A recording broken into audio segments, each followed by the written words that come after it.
manusia itu adalah haiwan yang berakal dan dia bertutur dengan kata-kata. Maka mesti dibahas ke ini. Islam itu sifatnya begitu. Ini mudzakarah. Kan kita kena ingat Islam itu agama apa.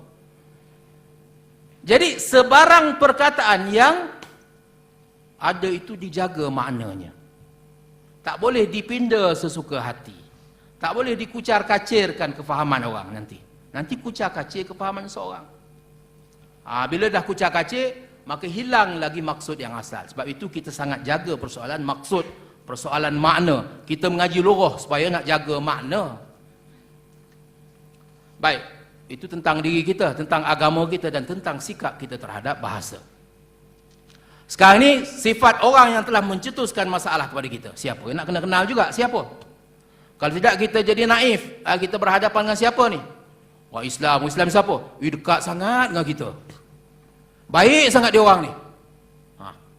Kenal dulu siapa mereka. Yang pertama, Allah melaknat mereka ini. Kenapa? Kerana mereka yaktubuna al-kitaba bi aydihim thumma yaquluna hadza min indillah. Ini perangai dia pada awal lagi. Tulis dengan tangan mereka sendiri, kemudian kata ini daripada Allah, dia kata. Itu satu. Yang kedua, ini perangai mereka dan kita diingatkan supaya jangan ikut mereka. Siapa mereka ini? Wala takunu kalladzina nasullah fa ansahum anfusahum. Jangan kamu jadi seperti orang yang telah lupakan Allah. Mereka ini disifatkan sebagai orang yang telah lupakan Allah. Memang betul pun. Sebab itu dalam kitab mereka tak ada pun nama Allah. Lupa. Kerana kitab-kitab itu, agama itu sendiri didirikan atas penyelewengan-penyelewengan. Dan pembohongan demi pembohongan. Sampai akhir sekali kalimah Allah pun tak ada dalam kitab mereka. Pergi tengok dalam kitab-kitab dalam versi Hebrew, versi Greek dan juga versi Latin. Itu yang paling awal dia ada pun. Yang lain-lain ini terjemahan yang daripada itu. Lupa. Sampai nama Allah pun tak ada. Sekarang tiba-tiba dia mengigau nak guna nama Allah. Mengigau nak guna nama Allah. Macam mana dia boleh jadi lupa? Ini pun dijelaskan dalam Al-Quran. Fabima naqdihim mitsaqahum la'annahum. Dengan sebab mereka telah memungkiri perjanjian mereka dengan Allah, maka kami melaknat mereka. Waja'alna qulubahum qasiyah, dan kami jadikan hati-hati mereka itu keras. Kenapa? Yuharrifuna al-kalima 'an mawadhi'ih. Mereka telah meminda suatu kalimah itu daripada makna yang asal. Wa nasu hazzam mimma dzukiru bih. Dengan sebab itu mereka lupa. Ini cerita pasal dia lupa. Siapa yang lupa ni? Lupa bagaimana?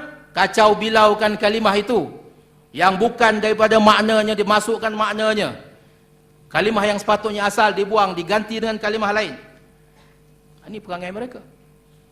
Jadi perangai mereka ini disebut secara ringkasnya. Yang pertama, mereka ini mendusta, menyembunyikan. Innal ladzina yaktumuna ma anzalallahu minal kitab. Ini sifat mereka yang pertama. Yang ada disembunyikan. Sembunyikan dulu. Sampai akhir sekali hilang, lupa. Yang kedua, alladzina kadzabu bi ayatina, membohongi, mendustakan.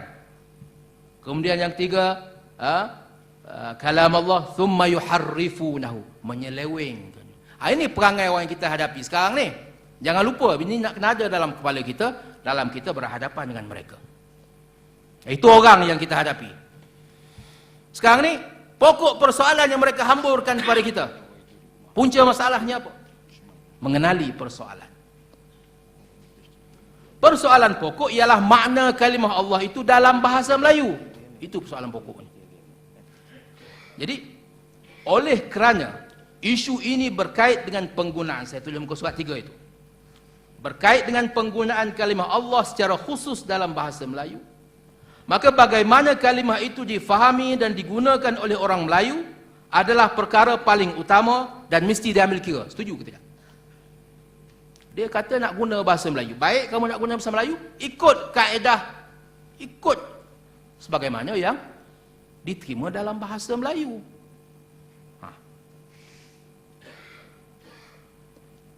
Jadi bagaimana orang Melayu memahami kalimah ini? Bagaimana orang Melayu menggunakan kalimah ini? Orang Melayu tidak pernah merujuk kepada Tuhan seperti yang difahami, dikenali dan disembah oleh orang Kristian. Kita tak pernah guna begitu. Justru menterjemahkan God dengan Allah adalah merupakan terjemahan yang salah. Itu isunya. Terjemahan yang salah. Dan kita telah beritahu ini terjemahan yang salah. Tapi mereka degil.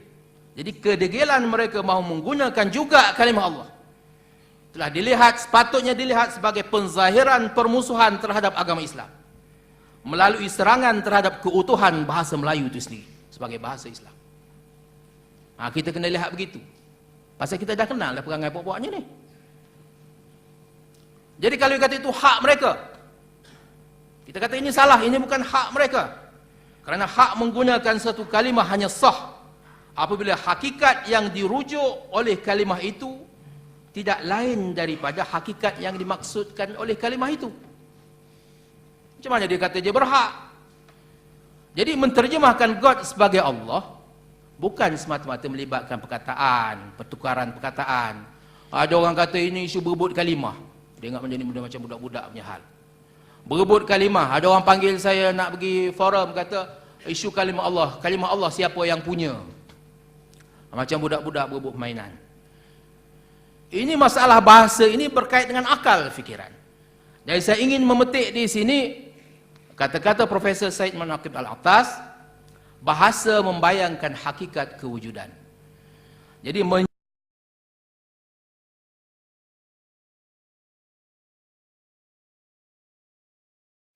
Parti Islam Sabda PAS adalah mempunyai pendirian yang konsisten dalam isu ini seperti dalam kenyataan media saya pada 4 Januari 2010.